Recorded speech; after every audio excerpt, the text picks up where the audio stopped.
morning students, welcome to this online SS class. Students, we were revising lesson number 4 Democratic Republic of Congo, Land of Dense Forest. हम ये lesson को पूरा revision ले चुके हैं. इसकी बुक एक्सरसाइज को भी हम एक और बार रिपीट कर चुके हैं, रिवाइज कर चुके हैं और आज हम इसकी लास्ट एक्सरसाइज ई यानी कि क्वेश्चन आंसर्स को हम डिस्कस करने वाले हैं, रिवाइज करने वाले हैं. तो चलिए स्टार्ट करते हैं एक्सरसाइज ई क्वेश्चन आंसर्स. तो फर्स्ट क्वेश्चन ले रही हूँ मैं. इसका फर्स्ट क्वेश्चन है what is an equatorial reason. Equatorial region क्या है, किसे कहते हैं हम? तो स्टूडेंट्स इसका आंसर है an equatorial region is a region lying near equator both north and south of it. Equatorial region वो एरिया है, वो जगह है जो इक्वेटर के नज़दीक है, इक्वेटर के पास में है और जो इक्वेटर के नॉर्थ और साउथ दोनों तरफ फैला हुआ है. तो उस रीजन को जो इक्वेटर के पास है, जो इसके नॉर्थ में भी आ रहा है, साउथ में भी आ रहा है, उसे हम कहते हैं इक्वेटोरियल रीजन. इसके बाद क्वेश्चन नंबर 2. क्वेश्चन नंबर 2 में है name the neighbouring countries of Democratic Republic of Congo. हमने इस लेसन में कंट्री पढ़ी थी डेमोक्रेटिक रिपब्लिक ऑफ कॉन्गो, इसके बारे में पढ़ा था.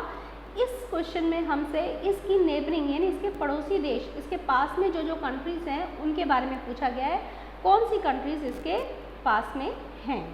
तो इसका आंसर है democratic Republic of the Congo is surrounded by 9 countries which are Central African Republic and South Sudan in the north, Uganda, Rwanda, Tanzania and Burundi in the east, Republic of the Congo in the west, Zambia and Angola in the south. Total 9 countries इसके पास में है.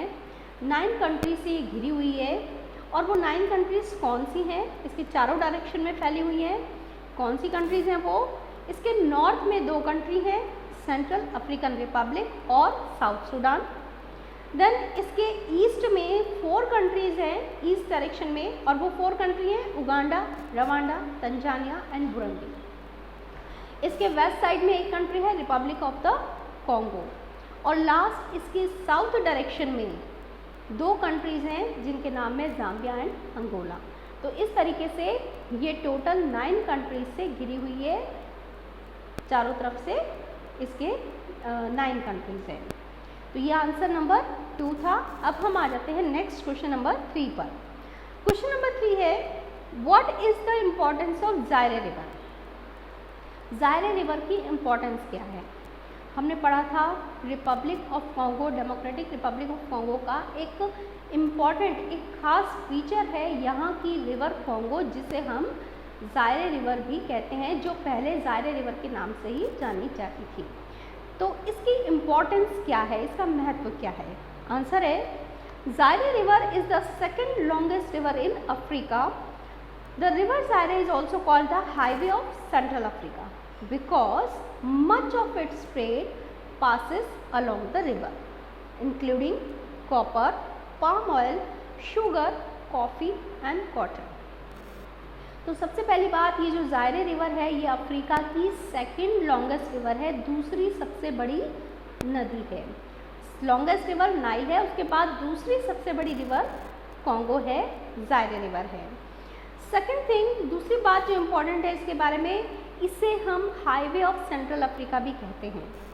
Highway of Central Africa इसलिए कहते हैं क्योंकि यहाँ का जो ज़्यादातर ट्रेड है, ज़्यादातर व्यापार है, वो इसी रिवर के माध्यम से होता है, जिसमें कि डिफरेंट प्रोडक्ट्स का आ जाता है ट्रेड, जैसे कॉपर है, पाम ऑयल है, शुगर है, कॉफ़ी, कॉटन, इन सभी का ट्रेड इसी रिवर के थ्रू होता है. तो इसीलिए इसे हाईवे ऑफ सेंट्रल अफ्रीका भी कहा जाता है. तो इस तरीके से ये बहुत ही इम्पॉर्टेंट है. तो ये आंसर नंबर 3 था. अब हम आते हैं क्वेश्चन नंबर 4 पर. क्वेश्चन नंबर 4 है describe the climate of Democratic Republic of the Congo. Democratic Republic of Congo का क्लाइमेट किस तरह का है उसे हमें बताना है. तो आंसर क्या है इसका? आंसर है democratic Republic of Congo has hot and humid climate through out the year. बिल्कुल अगर हम शॉर्ट में करें तो इसका पूरा साल यहाँ पर हॉट और ह्यूमिड क्लाइमेट रहता है, यानी गर्मी और बहुत ही ह्यूमिडिटी रहती है। क्यों? क्योंकि ये इक्वेटोरियल रीजन में आता है, इक्वेटर के नज़दीक है। थोड़ा सा और इसको हम एक्सप्लेन करते हैं। At noon temperature is very high and unbearable, humidity in the air is very uncomfortable, evening and nights are cool and comfortable.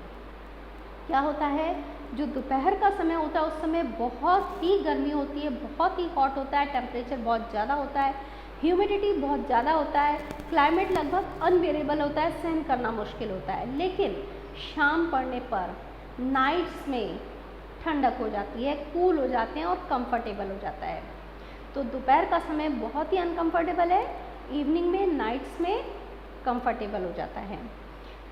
तो ये था आंसर नंबर 4। अब हम आते हैं नेक्स्ट क्वेश्चन नंबर 5 पर। क्वेश्चन नंबर 5 है, why are forest in Democratic Republic of Congo called evergreen forest? Democratic Republic of Congo में जो फॉरेस्ट हैं उन्हें हम एवरग्रीन फॉरेस्ट क्यों कहते हैं? बहुत ही सिंपल सा लॉजिक है, बहुत ही सिंपल सा रीज़न है। आंसर क्या है मैं एक बार रीड करके बताती हूँ। Forest in Democratic Republic of Congo are called evergreen forest because these forests remain green throughout the year। Simple सा लॉजिक, क्योंकि यहाँ के जो फॉरेस्ट हैं, यहाँ के जो ट्रीज़ हैं, जो पेड़ हैं, यहाँ पे प्लांट्स हैं, वो थ्रू आउट द ईयर पूरा साल ग्रीन रहते हैं, हरे भरे रहते हैं।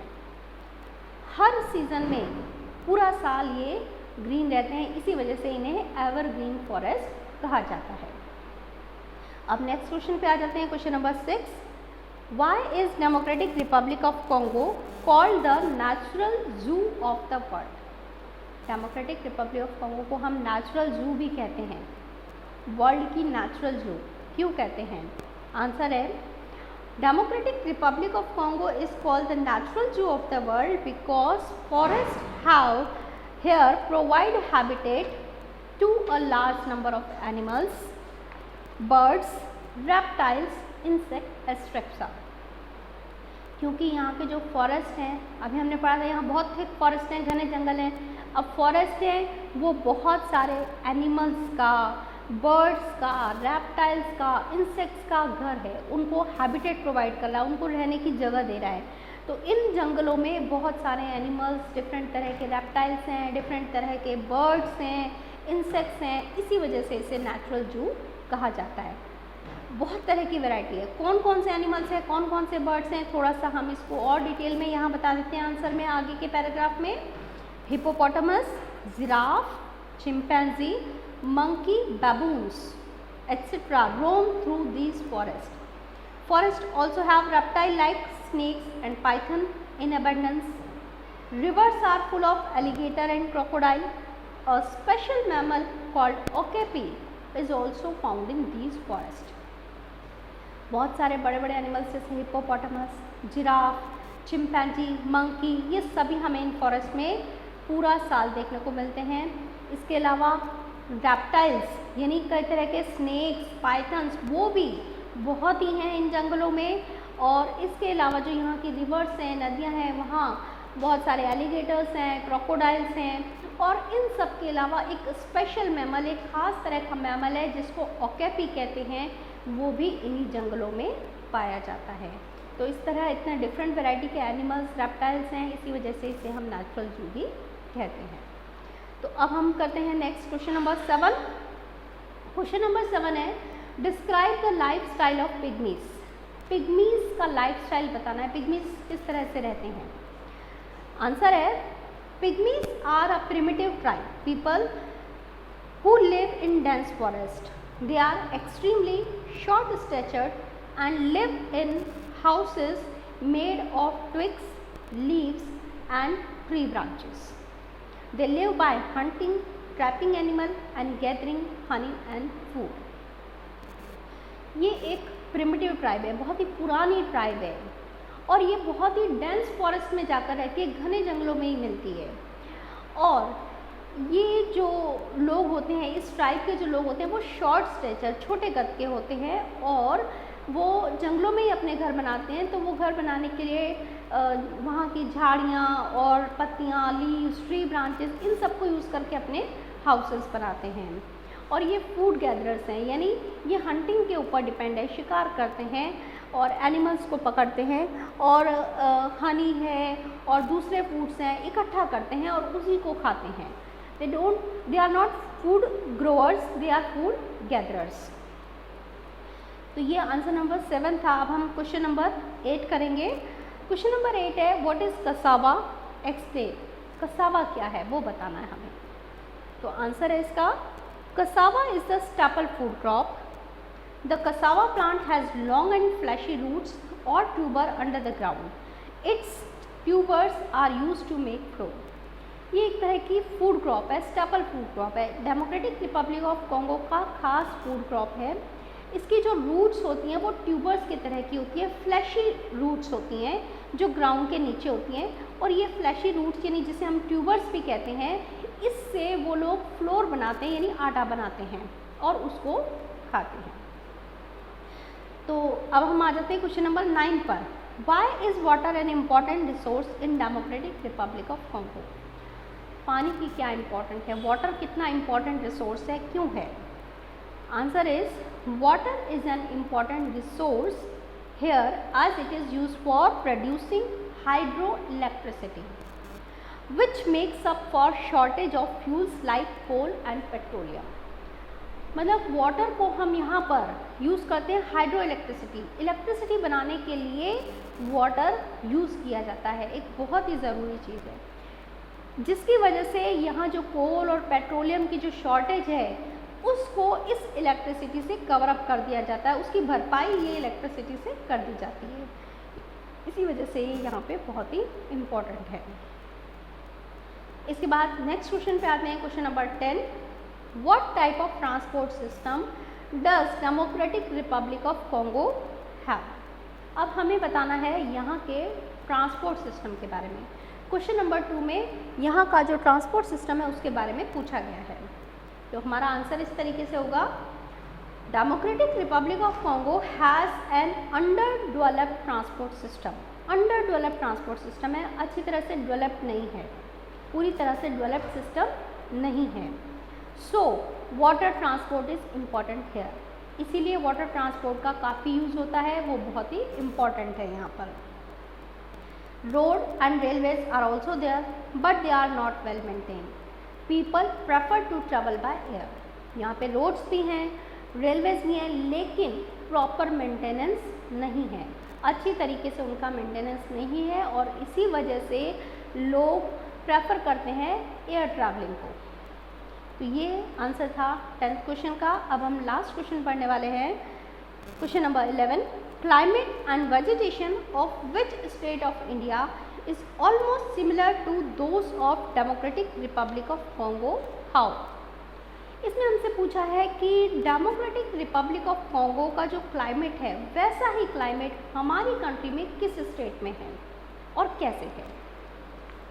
तो इसका आंसर है, Kerala in our country has the climate and vegetation similar to Democratic Republic of Congo, both have the hot and humid climate. इसका आंसर है, हमारी स्टेट में, हमारे कंट्री में, केरला स्टेट में, केरला में सेम वैसा ही क्लाइमेट है जैसा कि डेमोक्रेटिक रिपब्लिक ऑफ कॉन्गो में है। वहाँ पर भी हॉट और ह्यूमिड क्लाइमेट रहता है पूरा साल।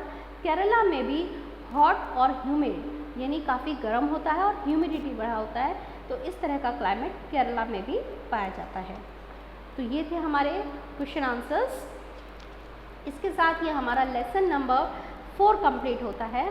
नेक्स्ट लेसन को हम नेक्स्ट वीडियो में करेंगे। Till then, good bye.